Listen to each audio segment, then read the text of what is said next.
Great morning जी, great morning दोस्तों, नमस्कार। Bhupesh Anand, lecture number 2, chapter number 14, divisional performance measurement and transfer pricing. दोस्तों last lecture number 1 मैंने no doubt आपको F2 का अटैच किया, लेकिन यकीन मानिए that lecture is very very precious for your examination. मैंने बताया ना, F2 और F5 बड़े भैया और छोटे भैया जैसे हैं। जब तक आप छोटे भैया से बात नहीं करेंगे या बड़े भैया से बात नहीं करेंगे, बेटे काम हो ही नहीं सकता। They are integrated. तो कभी कभी मैंने F2, कभी कभी दूसरे किसी कोर्स का आपको बेस्ट देने की कोशिश की है। आइए जी, let's start with the journey. मैं आज के इस लेक्चर के थ्रू आज आपको F5 performance management skill level में the divisional performance which we have discuss in the last lecture, जो मैंने आपको ROI की बातें बताई, जो लास्ट लेक्चर में कंट्रोलेबल प्रॉफिट्स की बातें बताई, जो लास्ट लेक्चर में रेजिडुअल इनकम की बातें बताई, उन सब का प्रैक्टिकल डिस्कस करेंगे so that you can develop a trust. F5 से डिस्कस करेंगे, कैप्लॉन से डिस्कस करेंगे, BBB से करेंगे, कि आपको विश्वास आ जाए कि जो मैंने बताया बड़ा प्यारा और बहुत अच्छा बताया। चलिए जी, लेकिन आज का ना कैलकुलेटर आपके पास होना कंपलसरी है। Great good morning, lecture number 2, divisional performance measurement and transfer pricing. Divisional performance measurement and transfer pricing, मतलब दोनों आपस में इंटरलिंक्ड ही हैं। ट्रांसफर प्राइसिंग की बात भी करें तो इट इज इंटरलिंक, क्योंकि एक डिवीजन की दूसरे डिवीजन को जब ट्रांसफर होती है तो at which price they are transferring, that plays a very important role, because that will be helping us in evaluating the measurement of that performance of that division. So both are interrelated, divisional performance and transfer pricing. आइए sir, कमर सीधी बिल्कुल, table chair में बैठ के पढ़ेंगे, इरादे बुलंद होंगे कि फर्स्ट अटेम्प्ट में पास होके दिखाना है. आइए सर, कैप्लॉन ओपन कर लें बेटे। आज आप कैप्लॉन ओपन कर लेंगे ना तो मुझे अच्छा लगेगा। वैसे मैं आपको बता दूं, first point, this is lecture number 2, मैं ऑलरेडी इंट्रो लेक्चर डिस्कस कर चुका हूँ that what are the points to be covered in this chapter number 14 F5, and I have already covered lecture number 1। और लेक्चर 1 में मैंने F2 MA का lecture थोड़ा सा डाला, उसमें मैंने आपको बताने की कोशिश की what I mean by controllable profits, what I mean by investment centre, what I mean by responsibility centre, what I mean by cost centre, what I mean by profit centre. In that chapter, in that lecture, the beautiful part is ROI. No doubt it is similar to ROCE. एक बच्चे ने ध्यान से सुना भी नहीं, कमर सीधी भी नहीं करी उसने, मोबाइल में देख रहा है ना बेटे। मैंने बड़ी इंपॉर्टेंट बात बोल दी, रिटर्न ऑन कैपिटल एम्प्लॉयड जैसे ही आप ROI निकालते हैं, बट यहाँ पर हम डिविजनल परफॉर्मेंस में, क्योंकि रिस्पॉन्सिबिलिटी, क्योंकि हम इन्वेस्टमेंट सेंटर, क्योंकि हम उस डिवीजन की परफॉर्मेंस चेक करते हैं, तो हम जनरली वर्ड यूज करते हैं रिटर्न ऑन इन्वेस्टमेंट, तो ROI, और तब उसके बाद मैंने वर्ड यूज किया RI, रेजिडुअल इनकम। तो दोस्तों फॉर्मेट बताया था लास्ट लेक्चर में कि what is the format of controllable profits, and I have told you what I mean by illustration number 2.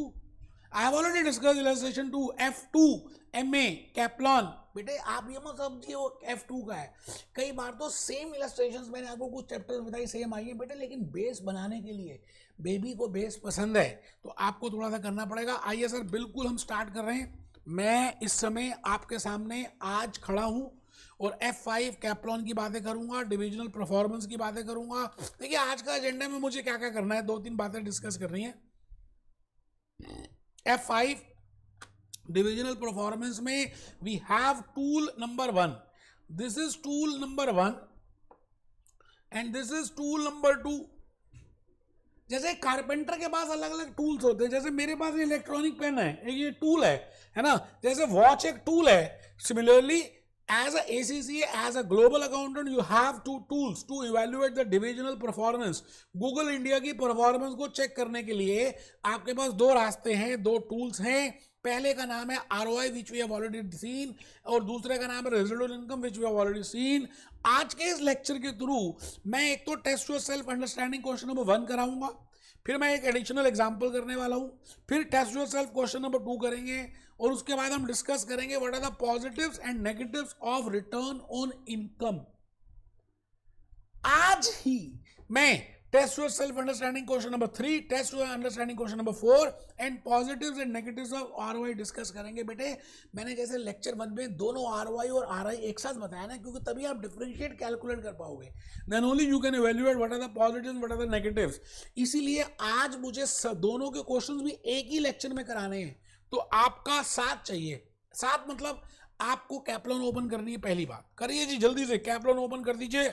मैं भी कैप्लॉन ओपन कर रहा हूं, ये लीजिए, ये लीजिए, ये लीजिए, आइए मेहरबान कदरदान, आइए आइए आइए दोस्त, हम चल पड़े, हम होंगे कामयाब एक दिन। मन में है विश्वास, पूरा है विश्वास, मेरे को तो पूरा विश्वास है था, सच्ची सच्ची बता रहा हूं, मुझे पूरा विश्वास है कि आप कामयाब होंगे और मैं भी कामयाब होऊंगा, क्योंकि आपकी कामयाबी में मेरी कामयाबी छुपी है यार। चलो जी, चलो, test yourself understanding, test your understanding question number 1 F5 skill level. मैंने कैप्लॉन आपके सामने ओपन कर दिया है। कैलकुलेटर बाहर निकाल लीजिए दोस्त। कहते हैं कैलकुलेटर का अपना ही बड़ा इंपॉर्टेंट रोल है ना। मेरा कैलकुलेटर कहाँ चला गया? कैलकुलेटर का अपना ही बड़ा इंपॉर्टेंट रोल है, तो आप प्लीज कैलकुलेटर बाहर निकाल लें। मेरे पास है कैलकुलेटर, मैंने रख दिया सामने। क्वेश्चन पढ़ेंगे, प्यार से देखेंगे, क्योंकि हमने लास्ट लेक्चर में इसके सभी के कंसेप्ट समझ लिए हैं। An investment centre has reported, एक इन्वेस्टमेंट सेंटर है। देखो जी, पहली बात, I know I have a cost centre, I have a profit centre, I know I have a investment centre. It means एक इन्वेस्टमेंट की हमने उस इन्वेस्टमेंट सेंटर में, and reported a profit of $28,000। It has the following assets and liabilities: non-current assets, inventory and trade receivables। तो ये current assets आ गए, total of current assets, this is non-current assets, trade payable, and this is net current assets। आराम से देखिए, पहले तो question को ध्यान से पढ़ना है। देखिए आंसर तो कैप्लॉन के लास्ट में दिए भी हुए हैं, तो फिर आप लेक्चर क्यों कर रहे हो? बिकॉज आपको क्वेश्चन को पेशेंटली पढ़ना ही नहीं आता, आप फोकस होकर क्वेश्चन को पढ़ते ही नहीं हो। तो आप ध्यान से क्वेश्चन को पढ़ोगे तो आपको ज़्यादा बातें समझ आएंगी, क्योंकि मैं बड़ी सारी एक्सप्लेनेशन अभी इस क्वेश्चन के थ्रू ही देने वाला हूँ, जो आपको एग्जामिनेशन किट में और बाकी क्वेश्चन में हेल्प करेगी। आंसर निकालना एक अलग बात है यार, आंसर तो सारे टीचर्स निकाल देते हैं। You have to calculate the ROI, आपको निकालना आरओआई। और दूसरी बात उसने बोल दिया डिवीजन की, तो मैं भूपेश आनंद आपके सामने खड़ा हूं। आप एक चीज बताइए, आरओआई का फॉर्मूला हमने लेक्चर नंबर 1 में देखा था, controllable profits upon controllable investments. अच्छा ये बताओ, यहां पर ये 28,000 दिया, बट यहां पे ये मेंशन नहीं है वेदर इट इज कंट्रोलेबल और नॉट। तो पहली अजम्पशन हम ये लेंगे दैट दिस 28,000 इज कंट्रोलेबल। दूसरी बात, आपको मालूम है कंट्रोलेबल प्रॉफिट का मतलब होता है profit after depreciation but before tax, that is profit before tax, that is earning before tax. अब यहां पे मेंशन नहीं है, तो मैं दूसरी असम्पशन ये भी लूंगा that this profit is after depreciation but before tax. दूसरी बात देखो जी, बचपन से मैंने, वैसे आप ये देखो ना, मैंने इसको बड़ी प्यारी प्यारी सी स्लाइड्स प्रिपेयर की हैं, अगर आप ध्यान से देखेंगे तो आपको बड़ा अच्छा लगने वाला है। ये देखिए, बनाइए बेटे, बना दो बेटा, बना दो। आपको आता है फिर भी, नहीं आता फिर भी। मैंने एक स्मॉल बैलेंस शीट बनाने की कोशिश की है। I have prepared a small balance sheet. यहाँ पर नेट करंट एसेट्स लिखे, यहाँ इक्विटी है और यहाँ डेट है। भले इस क्वेश्चन में मदद नहीं करेगी, लेकिन नेक्स्ट कमिंग क्वेश्चंस में, एग्जामिनेशन किट के क्वेश्चंस में हेल्प करने वाली है। इक्विटी प्लस डेट को ऐड करते हो तो this is named as capital employed, और इसका टोटल इसके बराबर होता है आपको 25। जब आप छोटे से थे ना, तब से ये बात बताते आ रहे हैं, कैपिटल एम्प्लॉयड। इस क्वेश्चन में मैंने कहा ना, इस क्वेश्चन में आपको नॉन करंट एसेट्स गिवन है ना, आपको करंट एसेट्स भी गिवन है ना, नेट करंट एसेट्स। इसका मतलब आपको एसेट साइड दी हुई है ना, तो एसेट साइड का टोटल अगर आप कर लें तो that is nothing but capital employed. तो कैपिटल एम्प्लॉयड निकालने के दो तरीके हैं, एक तो इक्विटी प्लस डेट कर दें, और दूसरा non current assets plus current assets, या आप इसका टोटल कर लें तो आंसर सेम आ जाएगा। इसलिए आप लिख रहे हैं, आप बिल्कुल अच्छे बच्चों जैसे काम कर रहे हैं। मैं आपका हूं, आप मेरे हैं। क्या लिखा है? Read the question sincerely. My friends, आपको सबको क्वेश्चन ध्यान से पढ़ना चाहिए। Note number 3, controllable profits of a investment centre, controllable profits of a investment centre upon controllable investments, मतलब capital employed of a investment centre. बड़ी सीधी सीधी बात है भाई, ये न्यूमरेटर है, ये डिनोमिनेटर है। डिनोमिनेटर हम ले रहे हैं controllable profits of that centre, तो हमने कितने प्रॉफिट्स कमाए और उसमें कितनी पूंजी लगाई, तो वी आर रिलेटिंग प्रॉफिट्स कमाई विद पूंजी, that is we are calculating, we are relating controllable profits with controllable capital into 100. So that comes to ROI. We have already seen in the lecture number 1 also. अब ये note number 3 बड़ा precious है, अगर आप नहीं लिखते ना इस क्वेश्चन में तब भी ये क्वेश्चन तो हो जाएगा, बट आने वाले क्वेश्चंस एग्जामिनेशन किट के क्वेश्चंस नहीं होने वाले, तो आप लिखिए EBT is equal to PBT and PBT is equal to profits after depreciation but before tax. ठीक है जी, EBT की फुल फॉर्म क्या, अर्निंग बिफोर टैक्स, PBT की फुल फॉर्म क्या, प्रॉफिट बिफोर टैक्स। ठीक है सर। अच्छा, एक बात और क्लैरिफाई करनी है, earning before interest and tax अलग चीज है, वो हम रेजिडुअल इनकम में देखते हैं। अर्निंग बिफोर टैक्स एक अलग चीज है, दोनों में कंफ्यूज मत होना। इसमें इंटरेस्ट भी लेस नहीं किया और इसमें टैक्स भी लेस नहीं किया, इसमें इंटरेस्ट लेस हो चुका है बट टैक्स लेस नहीं किया, both are different. I repeat my dear friends, EBIT is operating profits. When I say operating profit, I have not deducted interest from that. But when I say EBT, it is not operating profit. It means I have already deducted the interest part also. Okay. So similarly, you can calculate. अब ये अब तो बेटा निकाल सकते हैं उसी question में, आसान है। देखिए, क्वेश्चन का आंसर निकालने के लिए थोड़ी आपने मेरे लेक्चर्स ज्वाइन किए यार, आप आराम से कर सकते हो, कुछ मुश्किल है ही नहीं। 1,60,000 आपको क्या करना है, आपको क्या करना है, कुछ भी नहीं करना। ROI 28,000 आपका कंट्रोलेबल प्रॉफिट है और 1,42,000 आपका कैपिटल एम्प्लॉयड है, तो 28,000 है ना, 28,000 अपॉन 1,42,000 गुणा में 100 बराबर में 19.7%. It means this is your return on investment.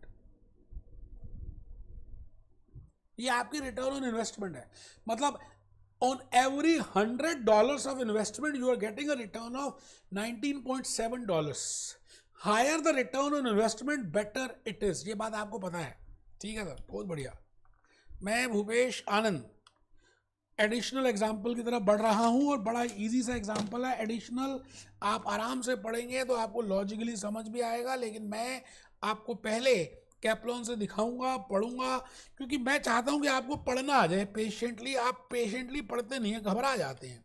ये ना जी क्वेश्चन आपके सामने, कैप्लॉन है, F5 है, स्किल लेवल है, परफॉर्मेंस मैनेजमेंट है, चैप्टर 14 है। और डिवीजन ए, पहले ही उसने छक्का मार दिया, division A has investments at the end of $56 million.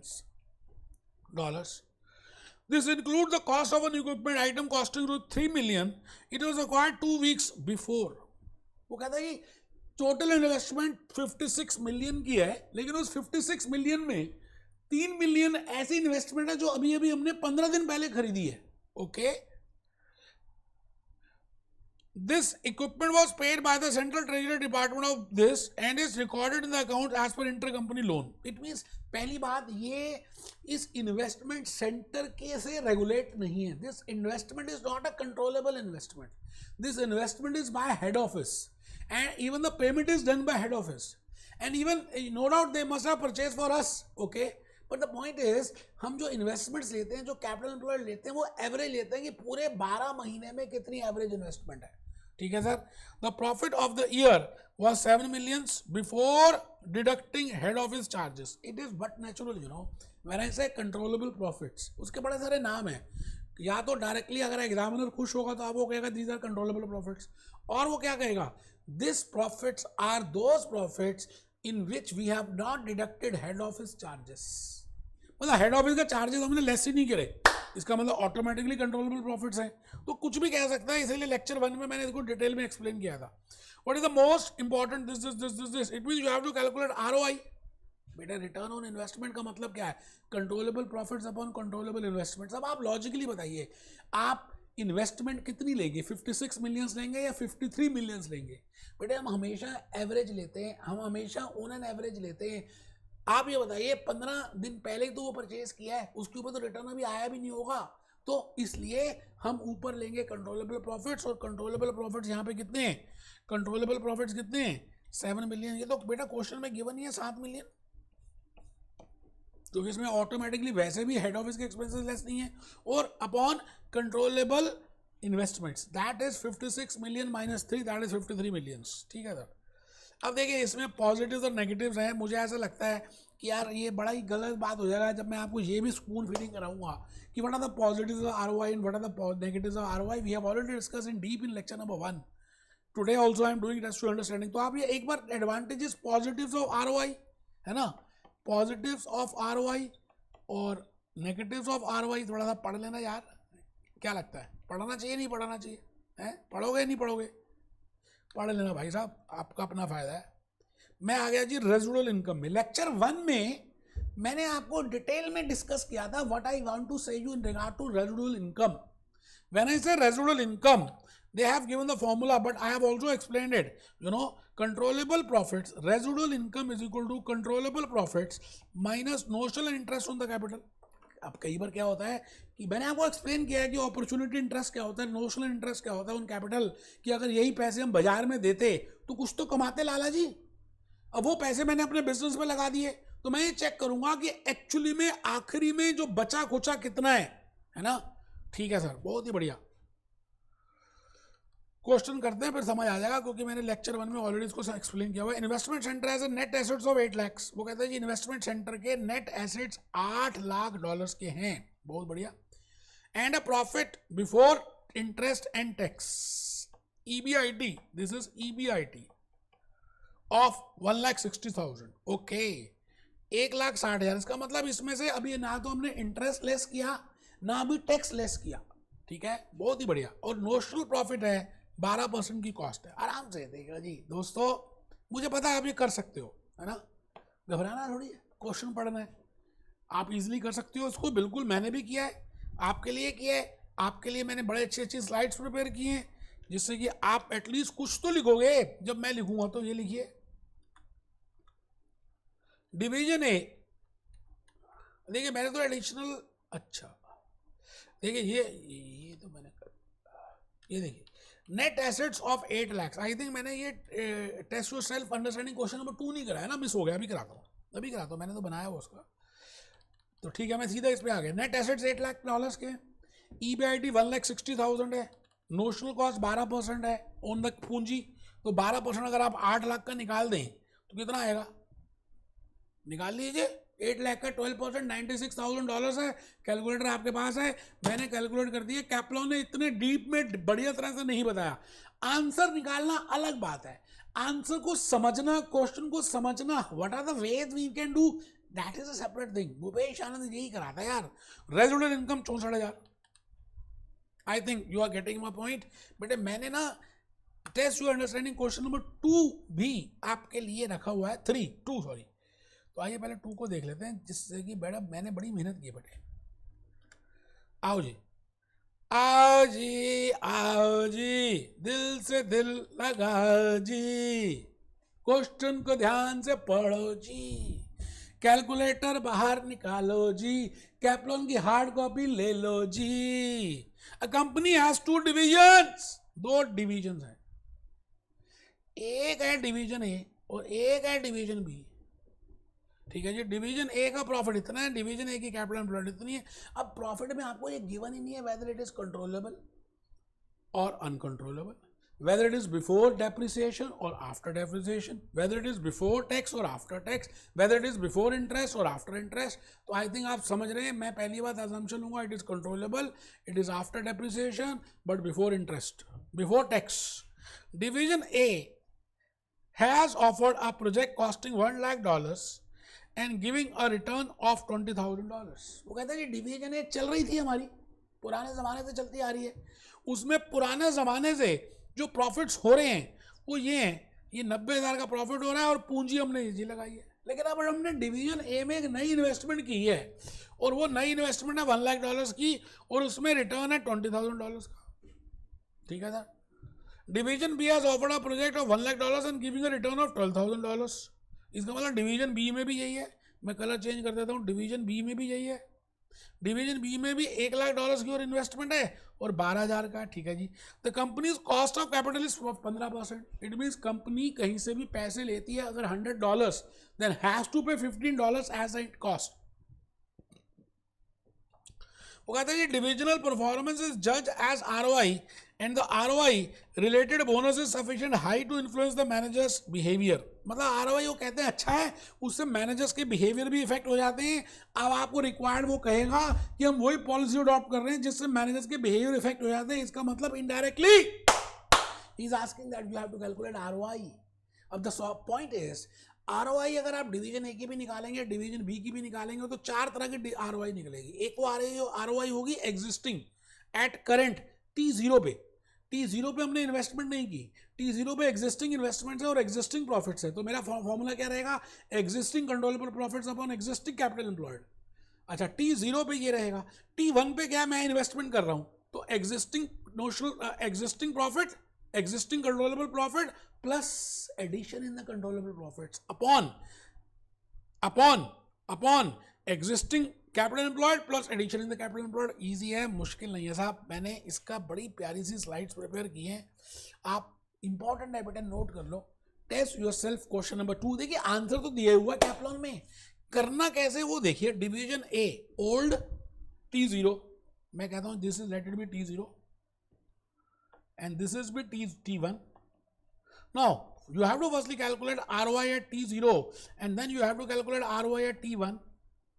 Now when I want to calculate ROI at T0, my formula will be $90,000, that is controllable profits at T0 upon controllable investments at T0.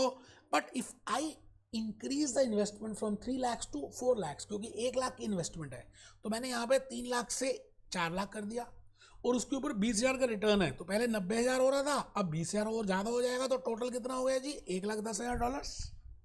तो $1,10,000 upon 4 lakh करें तो 27.5 आ रहा है। इसका मतलब जब आप नई इन्वेस्टमेंट ऐड करते हैं तो आपका ओवरऑल ROI कम हो जाता है। No, the question is they have just told me that to calculate it. It is not that I have to comment it. Comment में भी देख लेते हैं, फिर मैं डिवीजन बी का भी पहले कैलकुलेट करूंगा। अब वो क्वेश्चन क्या पूछ रहा है, कमेंट क्या पूछ रहा है कि दोनों इन्वेस्टमेंट ऐड करनी है या किसकी ऐड करनी है, वो अकॉर्डिंगली होगा। तो डिवीजन बी की भी ऐसे ही कर सकते हैं। आई थिंक मैंने डिवीजन बी की नहीं की, आप इजीली कर सकते हैं, इसलिए मैंने नहीं किया। मैं भूपेश आनंद आपके सामने इस समय टेस्ट योरसेल्फ क्वेश्चन नंबर 4 में आ चुका हूँ। आप सभी मेरे साथ आ जाएं, मैं आपका, आप मेरे क्वेश्चन नंबर 4 की तरफ हम बढ़ रहे हैं। और ये रहा बेटे ROI वर्सेस RI। एक क्वेश्चन अगर हम कर लेना ईमानदारी से ये वाला, तो you can find out what is the difference between return on investment and residual income, why we want to find out and how we can evaluate the performance of a division. Question को पहले आप पढ़ेंगे जी। Investment centre has a net asset of 8 lakhs। It means this is investment, it means this is capital employed. I think आप समझ रहे हैं जो मैं कहना चाह रहा हूं। This is investment and made a profit of 1,60,000. This is controllable profits. This is controllable profits. The notional cost is 12%. This is target return. वो कहता है कि कम से कम हम 12% तो कमाएंगे, नहीं कमाएंगे तो करना ही नहीं काम। An opportunity has arisen to invest in a new project costing 1 lakh. एक नया प्रोजेक्ट हमारे सामने आया जिसमें $1,00,000 की इन्वेस्टमेंट लगेगी और उसमें प्रोजेक्ट की लाइफ 4 साल की है और कंपनी प्रॉफिट कर रही है $15,000 एक साल में आराम से।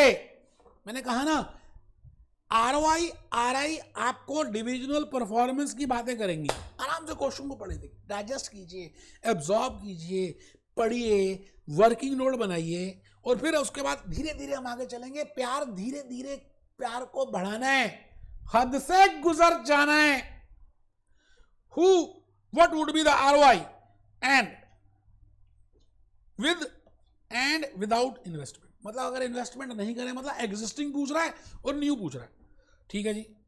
Would the investment centre manager wishes to undertake the investment if performance जज ऑन ROI। वो देख लेंगे भाई, अगर ROI एग्जिस्टिंग से ज्यादा है नई वाली तो हम एक्सेप्ट करेंगे, आग गले लग जा। What would be the average annual ROI and without the investment, what would be the average. वो पूछ रहा, पहले ROI पूछ रहा है फिर RI पूछ रहा है। वो कह रहा पहले और बाद की बताओ। ठीक है, क्या वो लोगे? ठीक है सर, बिल्कुल ठीक है, आराम से। दोस्तों, you have to read it sincerely, you have to read it patiently, तभी काम होगा। ऐसे जल्दबाजी में काम कभी हुए नहीं।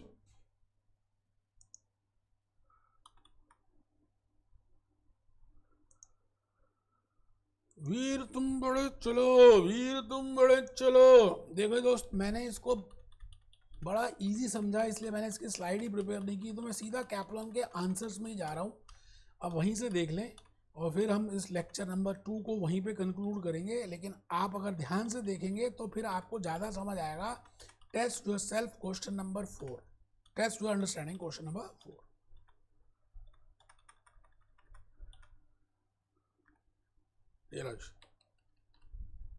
मुश्किल है नहीं वैसे। मैं पहले ROI कैलकुलेट करूंगा T0 पे, फिर ROI कैलकुलेट करूंगा T1 पे, फिर RI कैलकुलेट करूंगा T0 पे, फिर RI कैलकुलेट करूंगा T1 पे। ओके, प्रॉफिट अगर आप देखें without the investment $1,60,000, that is already given to you, no need to calculate. Now I will assume that it is a controllable profit, I will assume it is after depreciation, I will assume it is before tax, I will assume it is PBT, I will assume it is EBT. Okay, capital employed is $8 lakh because net assets are given to me. I will be following asset approach, I can calculate capital employed. बेटे ये तो third class का बच्चा निकाल दे 20% का जो return आ रहा है थर्ड क्लास का। अच्छा, अगर मैं इन्वेस्टमेंट कर देता हूं तो आप ये बताइए, 1,75,000 है ना, 1,75,000 कैसे आया? क्योंकि $15,000 जो नई इन्वेस्टमेंट करी है उस पर रिटर्न होगा, कंट्रोलेबल प्रॉफिट। तो my total controllable profit will be 1,60,000 plus 15,000 upon the total investment, that comes to 19.4। अच्छा, आप मुझे बताओ, पहले मेरा ROI था 20%, अब हो गया 19.4, क्या लगता है आपको? अगर मैं इसी को सिचुएशन को लूँ, then whether it should be acceptable if I on the basis of ROI, I will say it is not to be acceptable. As a global manager, as a global ACCA, as a F5 student, you should say that with the help of new investment, my actual my ROI is being decreased, so I will advise her not to accept it. Okay. Now I will be calculating residual income. Again, residual income will be calculated at T0 and then at T1. तो residual income में देखें आप तो profit, अब बेटे ये profit जो है ना, मैं मान के चल रहा हूँ it is EBIT, that is it is before interest and before tax, no doubt, because question is silent, तो मैं जैसे होगा वैसे अपना अजम्पशन ले लूंगा। क्वेश्चन जब बोल ही कुछ नहीं रहा तो मैं अजम्पशन लूंगा जी, 1,60,000 minus 96, now this is 8 lakhs and this is 12% given to you. I think मुझे और कुछ नहीं बोलना, आप समझ गए, आपको समझ आ चुका है। मैंने आपको कंपैरिजन बता दिया। I have told you the test to understanding F5 Kaplan. तो अभी हमने क्या किया कि divisional performance on the basis of ROI और on the basis of RI complete करके सारा कुछ कर दिया। नेक्स्ट लेक्चर से मैं ट्रांसफर प्राइसिंग बताने वाला हूँ। और दोस्तों, कुछ मैं F2 का पार्ट भी उसमें ऐड करूंगा, बिकॉज ट्रांसफर प्राइसिंग के कुछ बेसिक लॉजिक्स हैं जो आपको क्लियर होने चाहिए। F5 is extension of F2, getting my point. तो वो लेक्चर नंबर 3 आप अच्छी तरह से देखना, उसको स्लाइड्स को लिखना, है ना, कंसेप्ट को समझने की कोशिश करना, ज़्यादा हवा में मत उड़ना बेटे। अभी पहले पास हो जाओ, AC से बन जाओ, फिर जो करना कर लेना।